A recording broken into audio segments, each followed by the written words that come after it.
part of all of this. The Duncanville High School Band has brought honor and distinction to Duncanville for many years, largely due to the band's director, Mr. Tom Shine. Now, the band has added a further accolade by being one out of only 11 bands nationwide outside of California to be selected to march in the January 2nd, 1989 Tournament of Roses Parade in Pasadena, California. We'll be speaking with Mr. Shine about the band and also Mr. and Mrs. John Bigger, President and First Lady of the Tournament of Roses Association. In addition, Miss Cindy English will discuss the band's auxiliary groups. Mr. Shine, congratulations again. And how do you manage year after year to have such a successful group of young people? Well, we've worked on this for a long time, and with a community such as Duncanville, this type of success is not rare, as you well know. And we've worked on things like this year after year and progressively improved the program, and this is something that we've looked forward to for a long time. Well, you certainly have been very, very successful at it. How many students are currently participating in the program? The entire marching group is around 390 at the present time, and we anticipate it being just slightly over 400 for next year. That's remarkable. Will all 400 students travel to the Tournament of Roses Parade? Yes, they will. Wow, that's amazing. How will they be funded? How will their trip be paid for?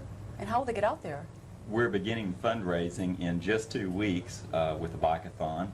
Students that are participating in that are taking pledges right now from townspeople and business people, and there'll be a number of participatory activities in the next 9 months to fund that. But each student basically is responsible for his or her own portion of the trip. I see. Well, is there any way that people in Duncanville can become involved in the fundraising projects? Why, certainly. If they would like to make a donation for the trip in the name of an anonymous student, they could do so by making a check payable to the Duncanville Band Boosters and mailing the check to Duncanville High School in care of the band department.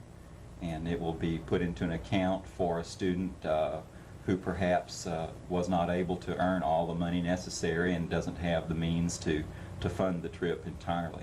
Well, that's great, and I know you have so many supporters here in Duncanville that I'm sure would be happy to help out. Well, I've heard that in addition, your wind ensemble has been selected for a different honor. Could you tell us about that a little bit?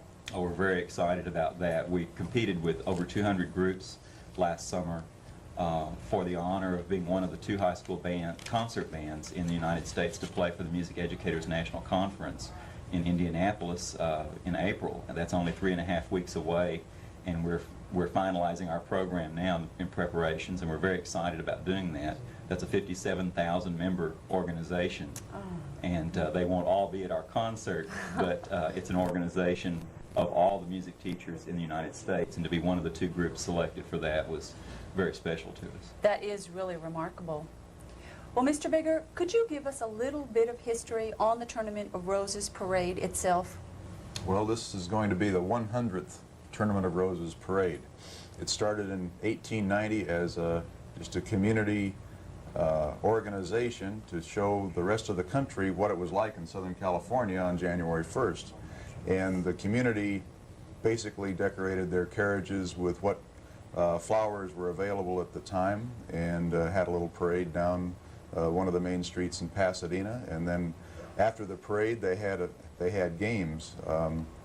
It started out in the early years that they had chariot races, and then after that, they decided in 1902 to have a football game, and that was our first football game, and it was Stanford against Michigan, and Michigan won 49-0.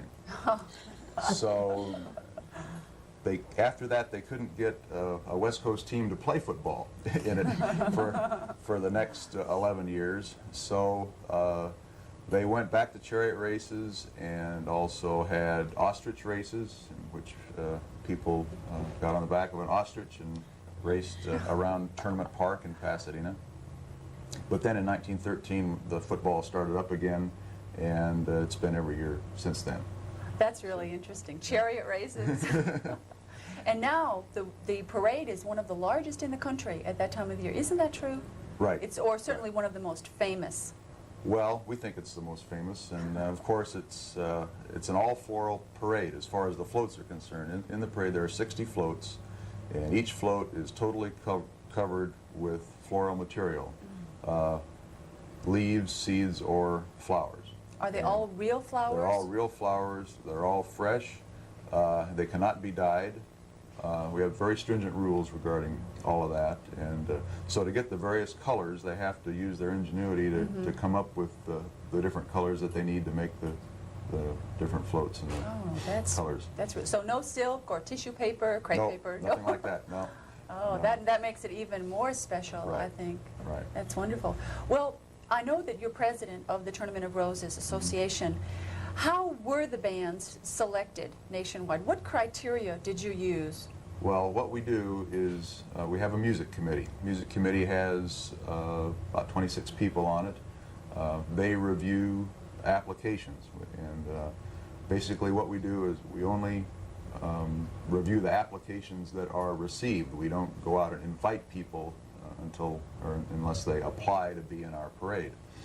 And the committee divides the country into about 11 different areas, and the committee men decide then which band from that area is the most outstanding band that applied. And it's usually because of the band director.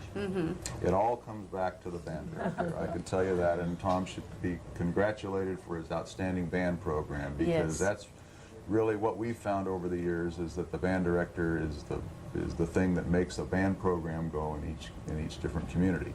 So we reviewed the tapes that they sent in, that Tom sent in, and inquired around the community to different bands that have been in the Rose Parade before in the Texas area, and inquire into the universities, the people that we know in some of the universities around the country regarding the bands, and then also where they've been, and talk to the people where they've been, because we don't have the funds for each of our committee men to travel around the country to the band areas and really see the bands in person. So we have to rely on the reputation and what we can develop as far as knowing all about the band is concerned, and then we make a decision.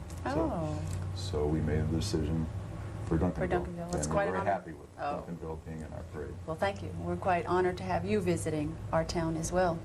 Now, in addition to the high school bands, are there university bands that are selected in a similar manner?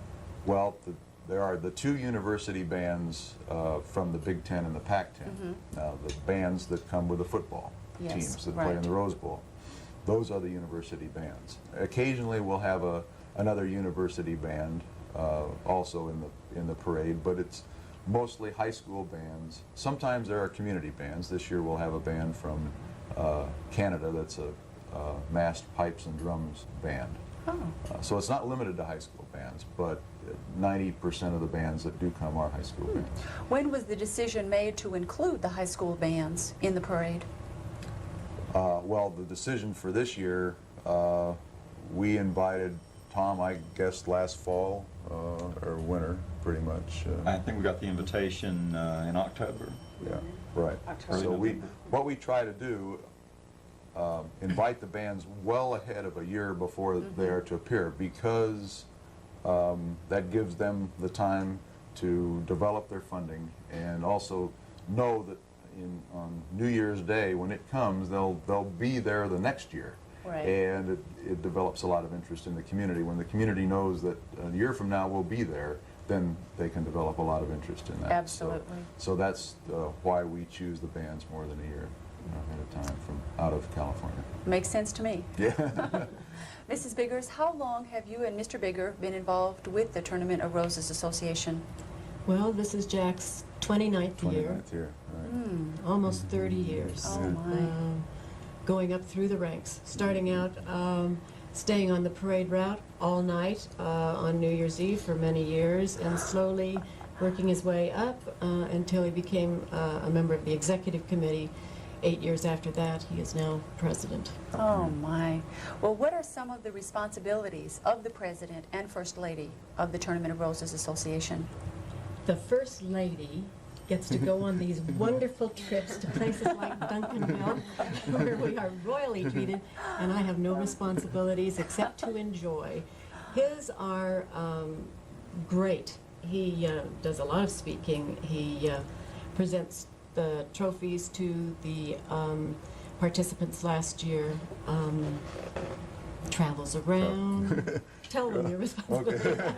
Well, the major responsibility in the travel part, in addition to being the president and basically the chief executive officer, so the whole responsibility of the organization falls on your shoulders. But what you do is you travel around the country greeting the bands that will be coming to the parade, and also giving the trophies to the last year's float participants. So we'll be traveling around the country to some of the float participants from last year. Many of the float participants have the headquarters in Southern California, so we go to a lot of luncheons and dinners in Southern California and present their trophies to them there too. Well, that sounds like a lot of fun. So we're on the banquet circuit, so to speak, from that standpoint locally. Great. It's great fun. Yes. and Well, we how really do you enjoy it. maintain your slim, svelte selves? Usually, the way the tournament works, we have our fall weight in which we gain weight all fall, and then you lose it in the spring and summer. That's kind of the way I've done it anyway the last 8 years, because we do get pretty busy around the Yes. Christmas and the fall year from that standpoint. But so this year I'm not going to lose it. So I don't know what's going to happen to me by the time New Year's comes. But it's a busy time. I It's a can busy year imagine. for us, Oh, right? yes. I noticed that you're wearing your Tournament of Roses tie. Is that Right. Yeah, we have this tie that this is our Tournament of Roses rose, and because this is our centennial year, we have a pin here. I don't know if you Oh, can see this or not, yes. but I have a logo that we have developed. Our overall theme is America's New Year's celebration for the centennial year, and it's the Tournament of Roses centennial. So we're doing a lot of special things this year. In early April, we're having a kickoff for the centennial year at Tournament House. We have a house in Pasadena that was donated to the city by the Wrigley family, and we're very fortunate to have this old mansion that was built in 1906 as our headquarters. And we have a fountain in the south lawn of Tournament House, and we're redoing that and dedicating it as our centennial fountain. And we're having a new rose garden put in for that the roses are donated by one of the rose growers in California. So we're going to have a whole new situation in our south lawn, and that's going to be our centennial garden. And so we're going to dedicate that. Plus we have Ambassador College in Pasadena, and the music director of Ambassador College has written a song for the centennial. He's going to introduce that on April 5th. And we have a poster or a serigraph that was painted by Melanie Taylor Kent, who's a famous serigraph and poster artist. She's done posters on the opening and the rededication of the Statue of Liberty and the bicentennial parade that was in Philadelphia, and she's done it for the anniversaries of Disneyland and Disney World, plus a lot of other special events around the country. So she's doing that for us, which will be a poster that will be available during the fall. Well, that all sounds just wonderful. lots gonna lots happen, lots yeah. going on. Lots and gonna happen. This is great. Right. Well, Ms. English, I know that you are the very successful director of the band's auxiliary groups. How many students do you have involved with your program? Together, there will be around 100 flags traveling to Pasadena. Oh, that's Tall incredible. flags and swing flags and small flags. With a group that large, how do you manage the precision in the marching and the flag twirling that you do? We start marching with the band in August, and we do all the fundamentals that they do, and I can't take all the credit. Mr. Rowden and Mr. Merrill are out there. We're all out on the parking lot going through the fundamentals, and it just starts with day one and it progresses. And we all get together and try to coordinate something that I'm sure you've noticed from our halftime show, that Both groups are doing similar yet different movements that complement each other. Absolutely. It seems so complicated and intricate. All the flag twirlers and the marchers and the band, everybody seems to be going in a different direction, but yet all perfectly coordinated and perfectly in precision. It's amazing. Well, it's charted out that every child and every student has a place to go, and that's what we do over and over and over, stop and start. You go here, you go there. We stop and we'll show them, no, this is where you go again, let's go back and do it again. And it's just accumulation of lots of months of practice and working together. Well, it's really outstanding. These days, discipline, you hear the word discipline more and more in terms of our schools, and here you have a huge body of extremely disciplined young people. That's wonderful. I think they know that they have to be disciplined in order to win and in order to accomplish something. And they're willing to do whatever it is to accomplish the goals that we set for them, that they set for themselves. And I think that can carry over into their future life, don't you? I hope so. Yeah, and just maybe affect in a positive way almost everything they do. I think it's just really remarkable. Well, Mr. Shine, what can you look forward to for this year in terms of preparation for the parade and any extra activities, any extra paces that you'll make the band go through in order to get them ready for the parade? Not until after this year is over. This is an exciting spring for us. We have many things coming up very soon. Our contest season, concert contest season starts in about 3.5 weeks, and we have a number of competitions to go to. This is the year that the state champion concert ensemble is chosen in Texas. And we were in the top 5 2 years ago, the last time that our class was chosen, and we want to compete for top honors in that as well. That's the only state championship that we have not won. Oh. And to this point, we're the only band in our class to have won 2 of the 3 possible state championships. And we would like to have the concert championship to go along with the other 2 as well. So that's our primary goal this spring.